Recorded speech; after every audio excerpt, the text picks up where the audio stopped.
Namaste, greetings and blessings, and welcome to the Center for Spiritually Integrated Arts. This is our Sunday message, and I am Reverend Dr. Raymont Anderson, the founder and spiritual director of this center. And I invite you to watch not only this Sunday message, but any of our archived messages. I invite you to join any classes or events that we have going on. I invite you to reach out and email if you have any questions. Questions about this community, questions about me, questions about what we do, or questions about this science of mind and spirit, liberation theology that we practice and teach. And if by chance you find yourself seeking beloved community with other like-minded beings, even if you already belong, are a member of another community, church, or center, you are more than free to have multiple affiliations wherever you are fed and find community. You are invited. And lastly, feel free to click like, subscribe, and share this or any other message or announcements with others in your circle. And with that, much appreciation, love, and blessings. Enjoy the message.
Namaste and greetings.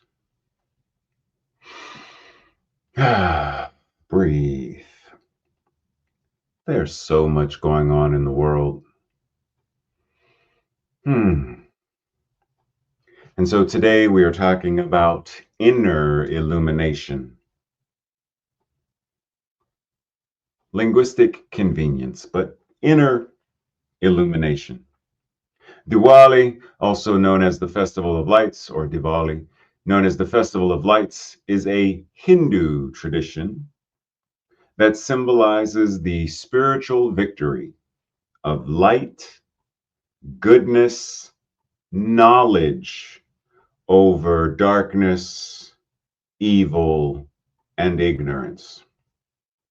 And so, as we share in this celebration with our Hindu siblings, we are invited to identify where in our spiritual practices, where on our mystical path, and within our own lives, where are the places, what are the places and ways that we can celebrate these sacred qualities of light, goodness, knowledge?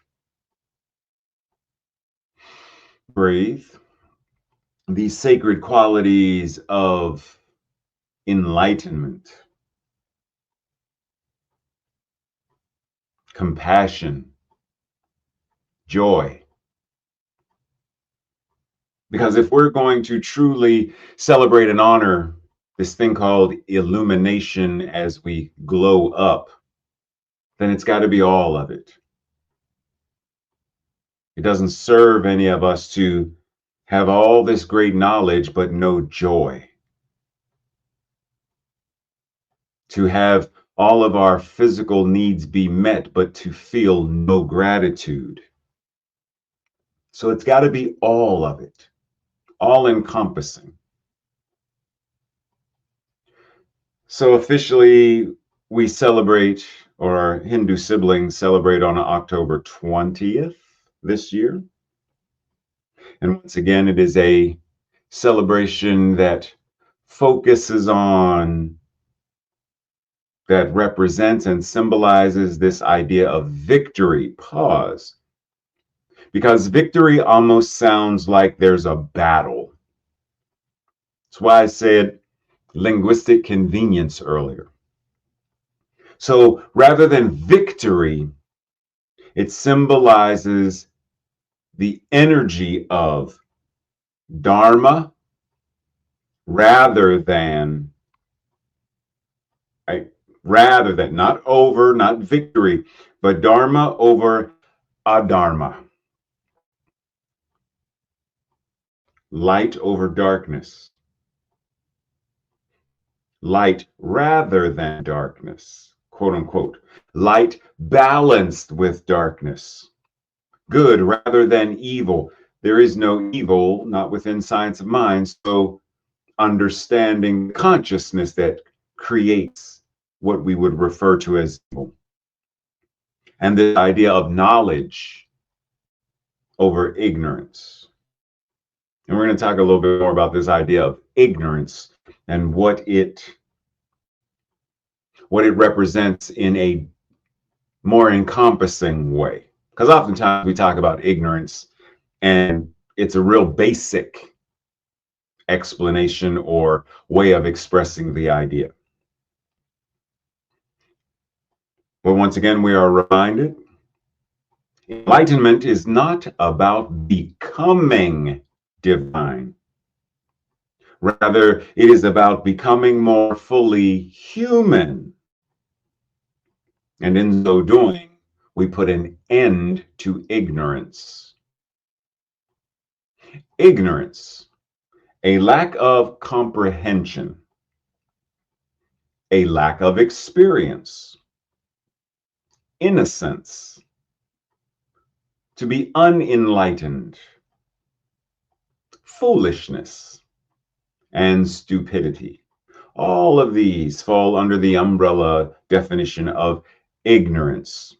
So when we look at Back up.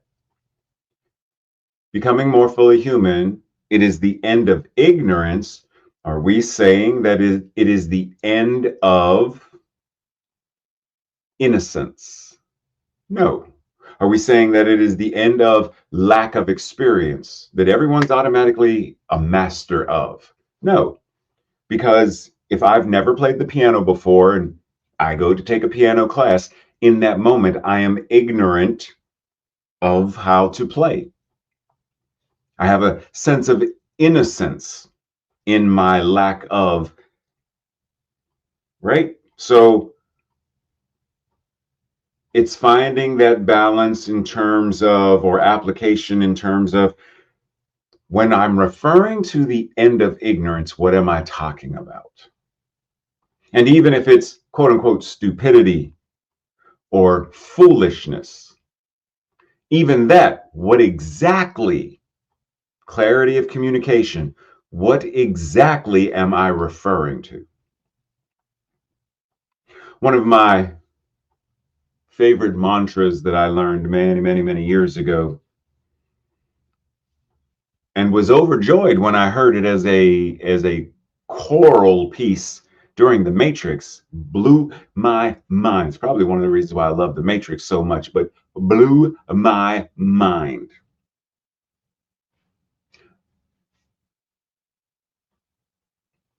I won't, because I don't want to have to, the interpreters, I don't want to mess them up. So the translation of, excuse me, from the non-being to the true being, moving from darkness to light, from death to immortality.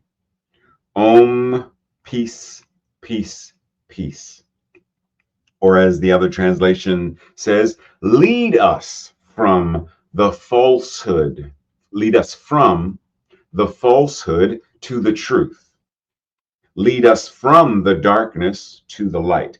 Lead us from that which is the death to that which is immortality. Om, peace, peace, peace.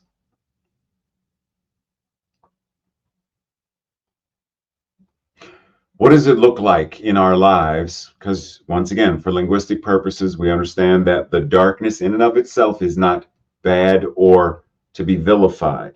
But in this context, what are we talking about? Clearly, we are not talking about lead us from the darkness of the basement to the light on the front porch. We're not talking about that kind of darkness and light. So what are we talking about? What if this is a sign directing the way as you drive down the highway? Where is the sign directing you to go?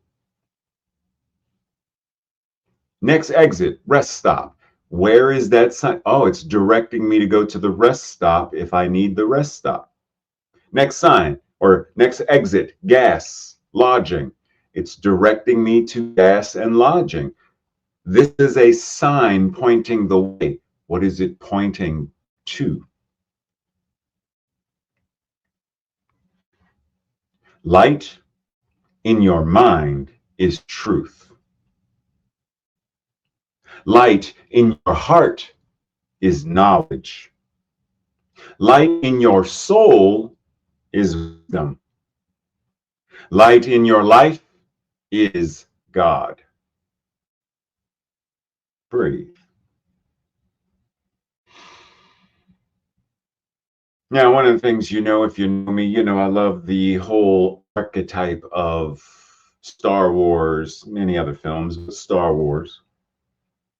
And within here, there are three general designations of force users, per se. If we think of the Jedi as the light users, Sith would be the dark users. One uses the light side of the force, the other uses the dark side of the force. And yet in the middle, there is the gray Jedi. It balances them both. So once again, the gray Jedi understands that too much light blinds you, just as too much darkness you can't see within. So by balancing them, there is greater power. Now I invite you to screen capture or whatnot and come back and revisit it and look at it, because there's going to be something a little bit later regarding it. But for now, Dr. Holmes says, or Dr. Holmes makes it clear, that the spirit is the inner light that dwells within all of us. You probably already know where I'm going to end up going, but our inner illumination comes from the source of the divine itself. We can all talk to God and access that light within. Our individual glow up is inspired, designed, and guided by the truth that resides in us all. There is no glow up without the original glow of the presence of the divine. So Dr. Holmes makes it clear that the inner light that dwells within all of us is from source. It is the divine itself. Okay? Yes, I knew you guessed it, remix. So, what if you made it clear to yourself that the inner light that dwells within all of us that Dr. Holmes speaks of is your realization that spirit is you and you are it? It is that realization that brings illumination, enlightening us. Knowing that all that we are, the totality, both comes from and is the source, the divine itself. And so, rather than asking, can we talk to God? Ask, when are we aware that talking to other people is talking to God? Ask, am I aware of the fact that every time I communicate, it is as God? All that we are is that presence,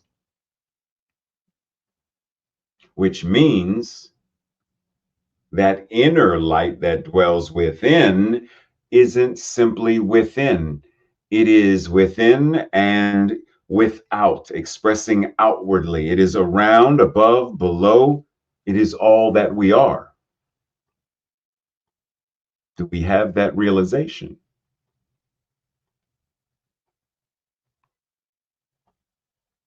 Because when we do, then it is far easier to see the light, find the light, embrace the light, be the light.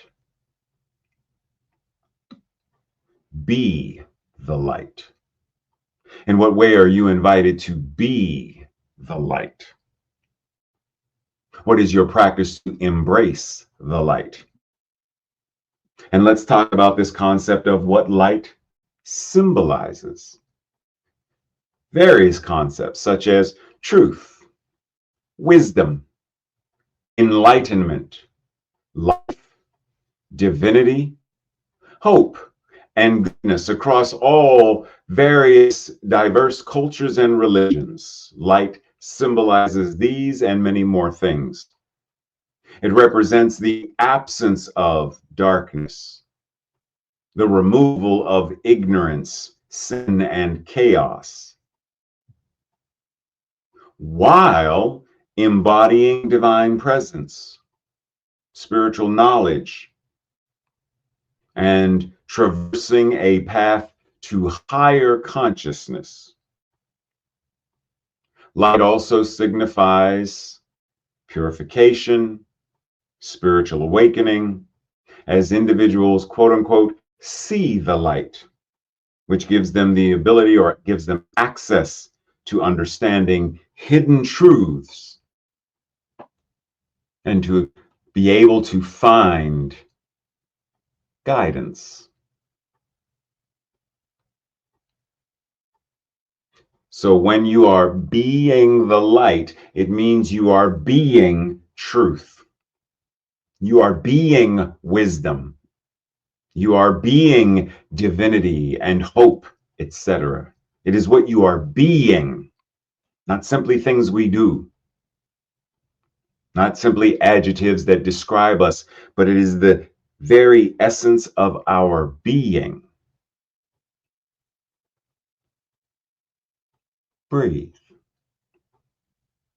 So what do you see on your screen at the present moment? Okay. Anyone who's taken martial arts, actually a lot of people who haven't taken martial arts understand the concept of the white belt. In martial arts, the white belt symbolizes a beginning. It is a blank slate. It represents purity and innocence. For the new student who is starting from scratch to build the foundation of knowledge, and as a result of that, there is moral value and character that is defined and developed for them. The white belt signifies or represents an empty mind that is ready to learn. There is no preconception or judgment. I am simply ready. Now, remember, ignorance. Remember, these are the things it represents. So to a certain degree, we could very easily say that the white belt represents ignorance because it represents a lack of knowledge, innocence. It represents starting from scratch, lack of experience. So ignorance in and of itself is not a bad thing. It's a matter, layers, layers, layers. In what term are we referring to ignorance? Let's go back in our Wayback Machine for a moment. Several weeks back, there was a great demonstration of ignorance when a certain individual was assassinated, and you would see a vast sea of people turning him into a martyr, rallying around the cause, doing a variety of things, elevating him to the point of being the next Jesus, kind of. That too is ignorance. When an individual who is not a scientist or doctor claims that Tylenol causes autism, when autism was discovered or first diagnosed, well before Tylenol was even invented. Ignorance. Some are ignorant, they are innocent, they are open and ready to learn, and some are willfully ignorant.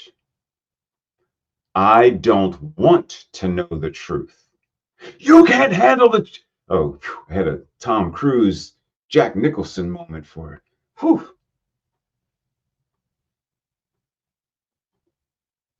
So it serves us very well to develop a level of clarity to identify.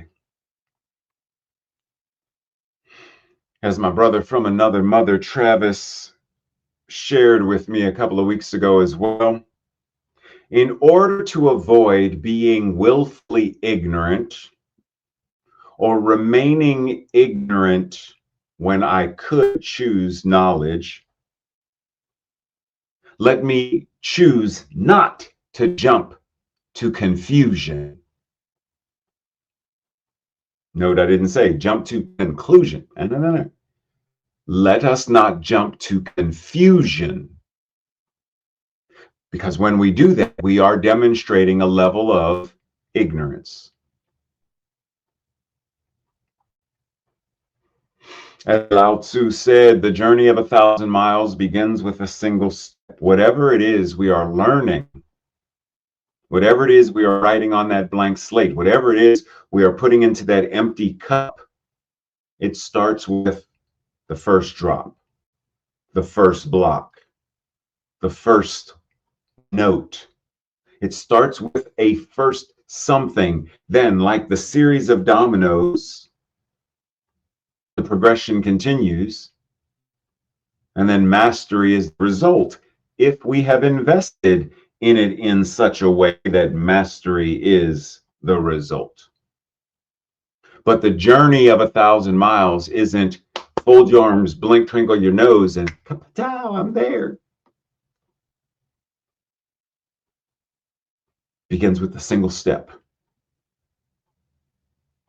So in terms of being the light, embodying it, embracing it, etc., seeing it and finding it, and all these things, what is your first step to move first into being a white belt and then to progress through to being what we would refer to as a black belt?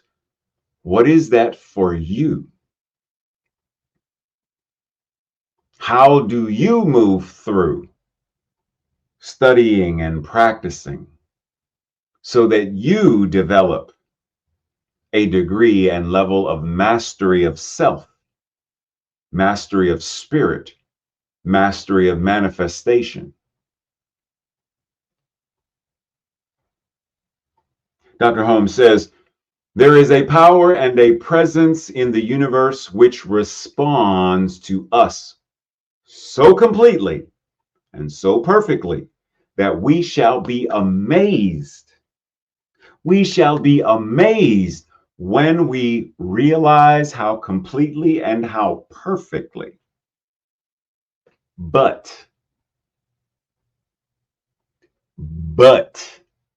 it can only operate in that manner for us by doing so through us. Pause for a second. I'm gonna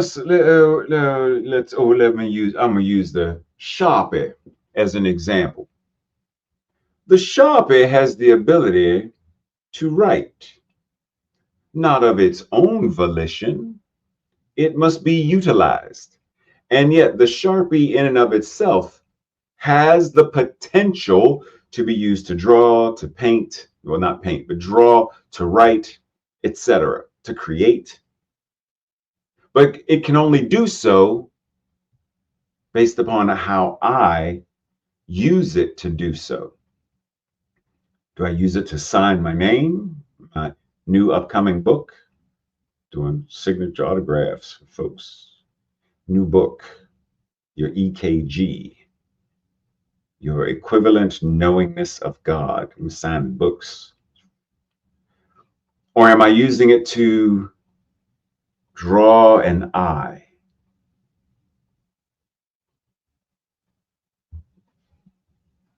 So this thing, this power and presence, which operates completely and so perfectly that we are amazed when we realize and see this happening. And yet it is not going to force its way through us and be like, I'm here and I'm ready to do stuff.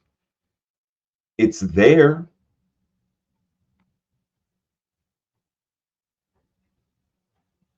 But are we utilizing it? Are we allowing that creativity to move through us? In the same way that I could say, I have a great idea for a new book. Michael said it would be cool to have a book about what it means to be a human being. Yeah, I think that would be a good book.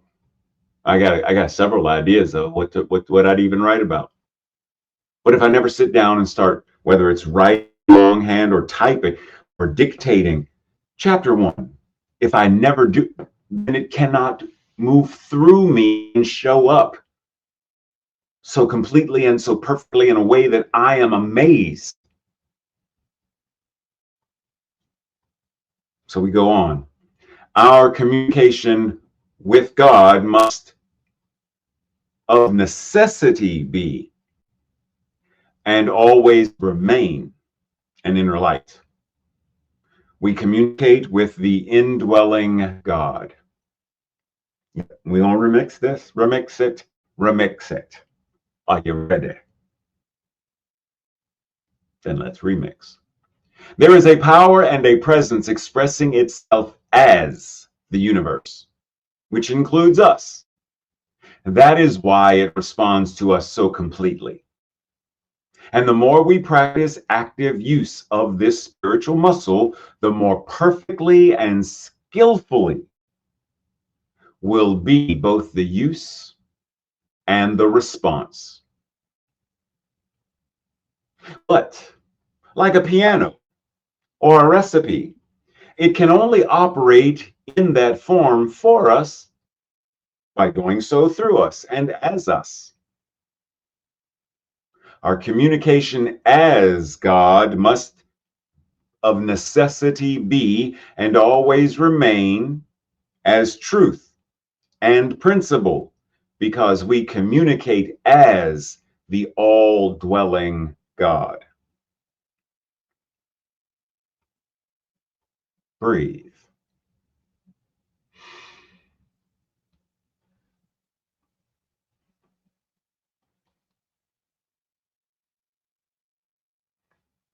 The piano, just generally, I'm not talking about the thing you flick the switch and it plays by itself, because even that was programmed to do so. It needed a person to program it to play whatever it's playing. It is simply a piece of furniture, in essence. It is something great to look at until someone sits down, until someone strikes a key that coordinates a certain vibration.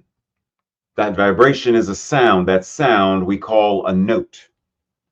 Each of these needs that which came before it, which came before it, which came before it. I choose, sit down, hands up, and I play. As a result of that, the keys move. They strike the cord, the wire, it vibrates. That vibration is a sound. That sound is a note. That note reaches an ear. The brain receives that signal and identifies that as music. And if it is aware, it identifies that music as, oh, that's the theme to Star Wars. Are we availing ourselves to the divine in the same way? Are we sitting down, getting ready, and playing the keys of the divine in order to express the divine voice of the universe itself into creation? Do we enter into the grand kitchen of life, knowing that each instrument, each appliance, each tool serves a purpose, so that when I look at the recipe book and open it, I see a variety of ingredients and a variety of preheat this and stir this in and fold this and sift that, a cup of this and a tablespoon of that.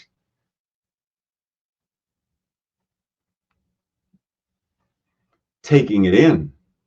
I read the recipe book the same way I read a music book. I follow the notes. I follow the instructions. I embody them. First, I seek, I find, I embody, then I am. I am cooking. I am baking. I am embodying it. I am doing it. There is only the activity of, and as a result, marzipan cake comes out of the oven. But it doesn't stop there, because if I've made this for myself and Tracy, we then sit down and eat it. If I've made it for the local Moms Demand Action group, I deliver it for them to then eat it. But it doesn't stop there, because it's not simply, it's tasted and savored and enjoyed and digested, and a chemical reaction happens within the body and it moves through and it further digests, and that which is no longer useful, or once the nutrients have been removed, that which is the waste is then eliminated. There's an ongoing process of this thing called life. How are we engaging in the process? Now, if we're going to talk about this idea of glowing up and inner illumination, and we're talking about light and love and joy, then we also have to talk about when there is less love and less light versus more love and more light. And it doesn't stop there. What happens when it becomes great love and great light? So, what are we talking about? Less love, less truth. More love, more life. Great love, great hope. Less love, less spiritual awakening. Excuse me. More love, more divinity. Great love, great life. See, there are a variety of ways that we can interpret what this is actually inviting us into. So it's not simply words on a page, but it's words that point a direction for us to go in order to become what we already are, but are not practicing it to that degree or are not aware to that degree. Love is the only candle whose flame is eternally lit. Eternally lit. That flame called love cannot be extinguished. How are we applying it? How are we being the light of the world, being the light in the world that gives others the opportunity to follow, to discover in the same way that Dorothy, follow, follow, follow, follow, follow the yellow brick road. You had the power all along. Click your heels 3 times. And how are we being to give others the opportunity to recognize, to search for the light, to find the light, to embody the light, to be the light of their own being? The light within us is enough to brighten the world around us. Many times we act like, because it's what we believe, we act like we are not enough.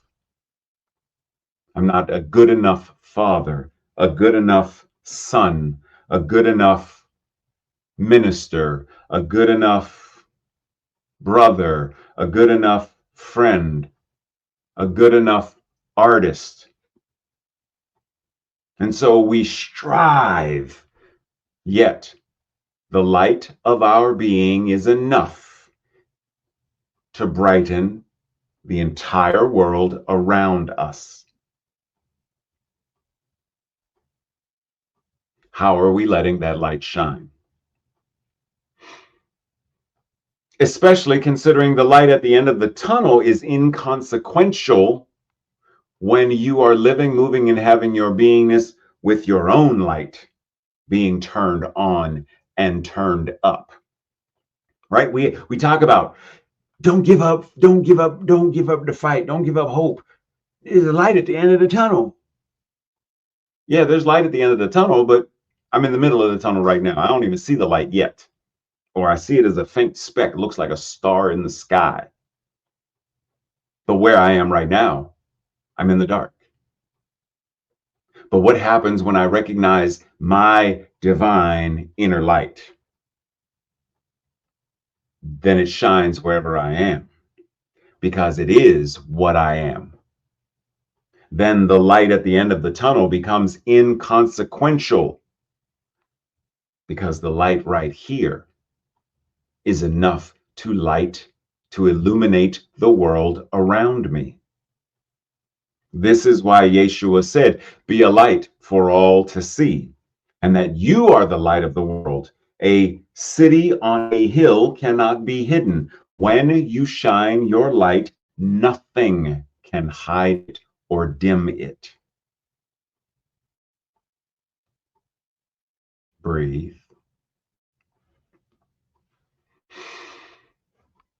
In the science of mind, we learn that persistent, constructive thought is the greatest power known and is the most effective.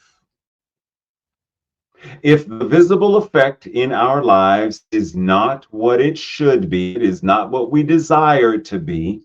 For example, if we are unhappy, if we are sick, if we are hungry or poverty stricken, we know the remedy. The truth is always the remedy. And the truth is that the law of liberty is the only real law. When we reverse the process of thought, then the effect, the condition, the experience will also be reversed. Remix. Are you ready? In the Science of Mind and Spirit 4.0, we learn that persistent, life-affirming mental equivalents are the greatest power known and the most effective. If the experienced effect in our lives is not what it should be, what we want it to be, for example, if we are chronically unhappy, sick, afraid, angry, or stuck in the morass of poverty, we know there is a remedy. The truth is always the remedy. And the truth is that the law of liberty is the only real law.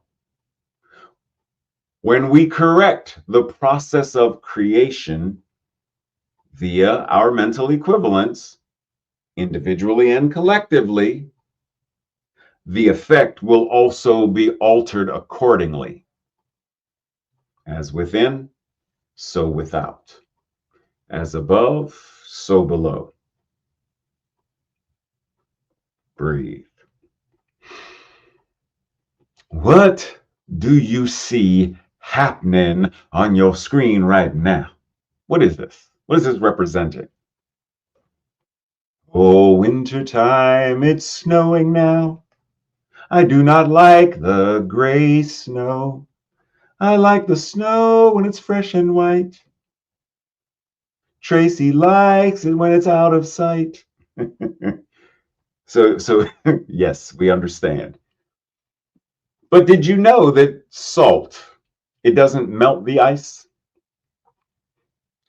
If the water is mixed with salt, the freezing temperature of the solution is lower than 32 degrees Fahrenheit. Salt impedes the ability of the water molecules to form solid ice crystals. The degree of freezing point depression depends on how salty the solution is. So the salt doesn't actually melt the ice. It impedes the ability of water molecules to form solid ice crystals. And yet, salt can melt ice in a particular instance. Do you know what that instance is? This.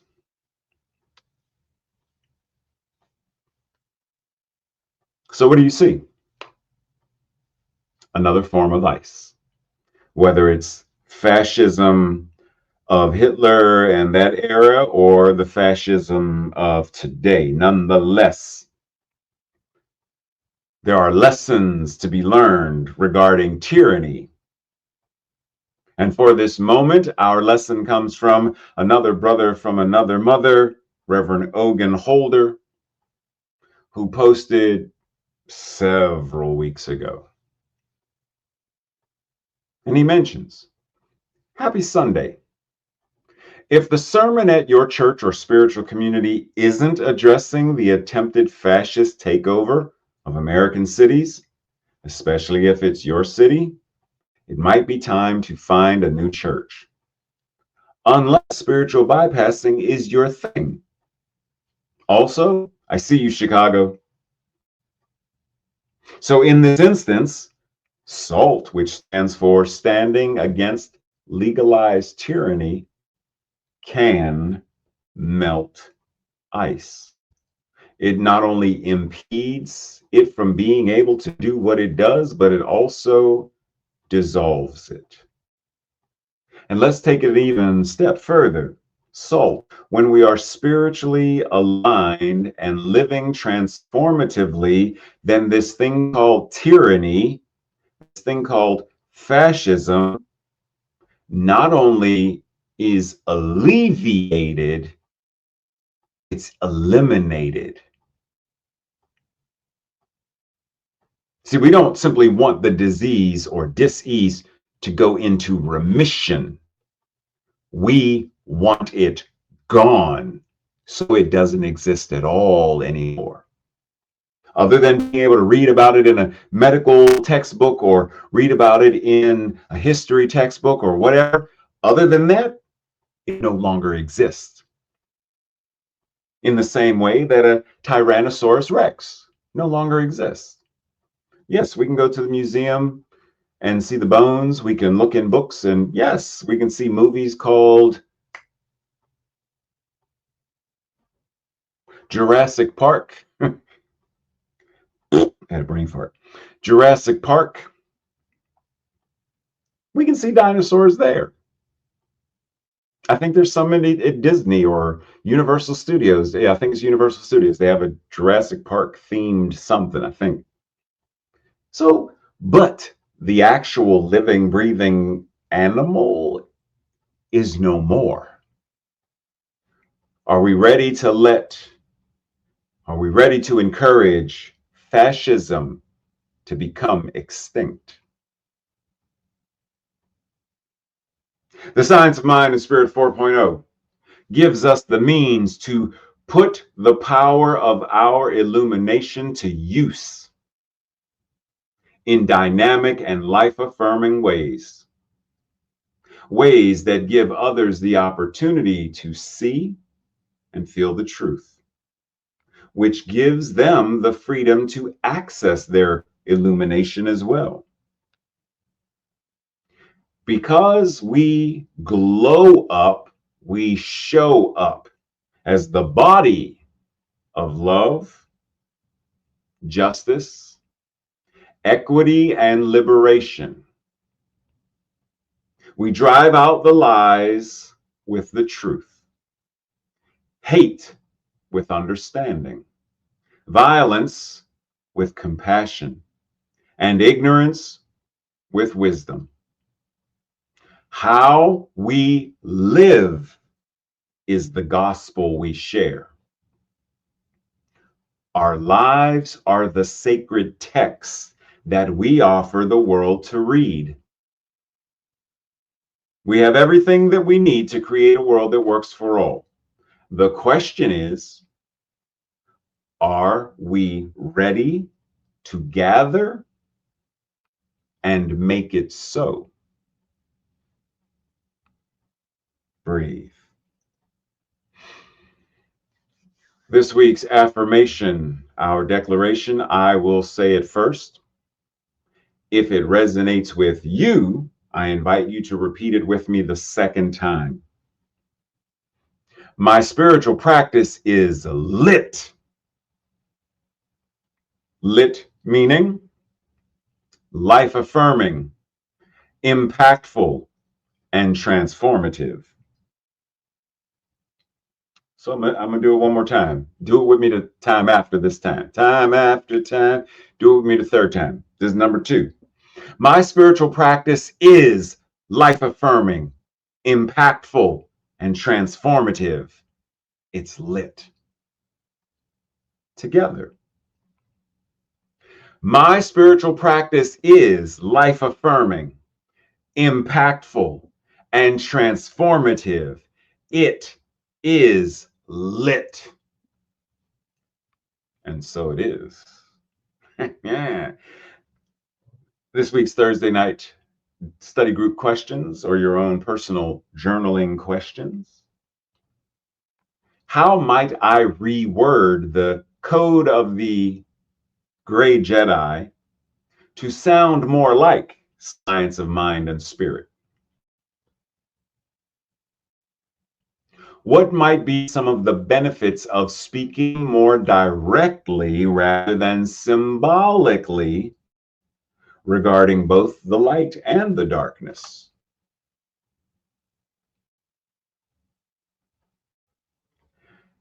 If I were asked to compare martial art belt advancement with studying New Thought, how would I correlate? How would I describe some of the colors and stages of training? A white belt in karate is equal to what in New Thought? A brown belt in karate is equivalent to what in New Thought? That kind of thing. Number 4, how do I address, rather than avoid, the various things happening in the world, including what's happening in the un-United States right now?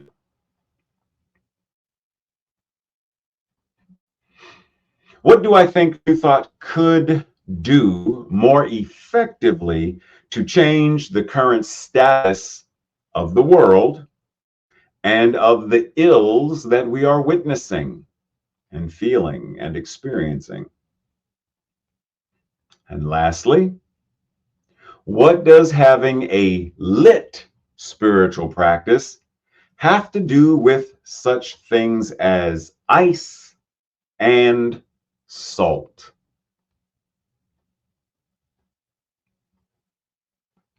Are you ready for the practice this week? This week, you are being asked to have a conversation about a time in your life where you were ignorant in one way or another. What was the ignorance pertaining to? What did you do to shift your perspective and awaken if you have? For example, have a conversation about a time that you lacked experience or knowledge. What did you lack experience or knowledge regarding? What did you do to gain the knowledge, skill, etc.? What did it do for you?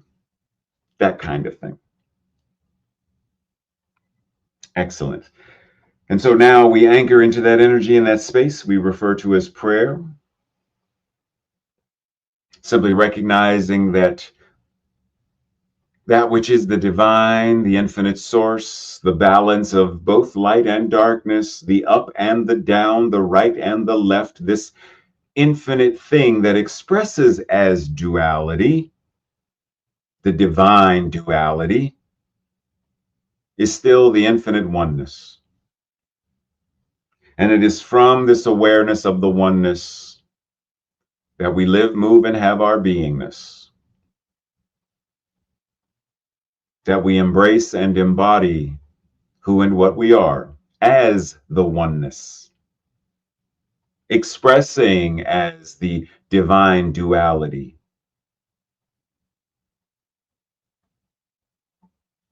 And in so doing, we understand and we move in a way that gives us the ability to play the piano, to cook a meal, to bake a cake. We do the same thing with playing, quote unquote, the music and melody of love, to prepare the nutritious meal of hope, to bake the cake and serve it as it represents divine wisdom, the joy and sweetness of life. Whatever it is in terms of how we embody spirit, God, source, and how we practice being it, allows the expression of it to flow from us naturally, in the same way that once the dominoes are set up and you tap that first one, the journey of 1,000 miles, you tap the first one and stand back and observe. We do the same thing with prayer and affirmations, journaling, and all of our spiritual practices. Once we put it into motion, it moves of its own accord. But are we putting it in motion? Breathe. And so knowing that I choose, yes, my answer to that question, yes, I have and am ever putting it into motion with every thought and every word, every action, every emotion. I keep the divine movement of creativity and manifestation of love, joy, peace, and harmony forever in motion. As Newton said, an object in motion will continue to be in motion unless something acts upon it to cause it to stop or slow or change course. But an object set in motion, a prayer set in motion, will continue to pray itself. An affirmation set into motion will continue to affirm itself. God embodied and being in motion continues to be God being and expressing and healing and transforming and evolving as me right now. And now. And now. Forever in motion. So it is with great gratitude that I recognize this and allow it to be precisely what it is. Knowing that it is good, knowing that it is sacred, and knowing that it is holy, I allow this inner illumination to shine forth, knowing that that which I refer to as inner illumination is the grand illumination of all that is, in the same way that a candle flame, the light, the illumination isn't inside the flame, the illumination is the flame. The divine spirit is not inside of me, it is me. And its illumination is my illumination. It is me. And I am grateful to know that this truth applies for everyone watching now live or those who watch the recording later.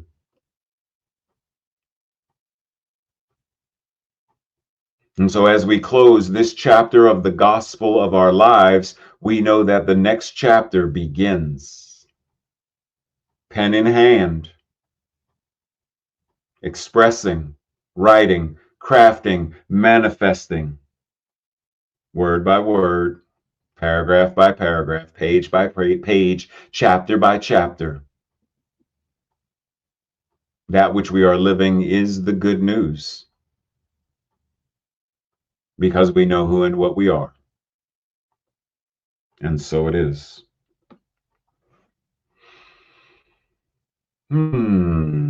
Blessings, much joy, much peace, all that good stuff.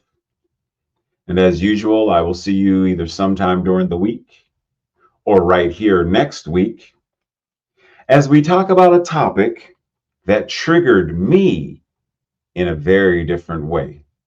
So be ready. Love and appreciate you, and I will see you soon.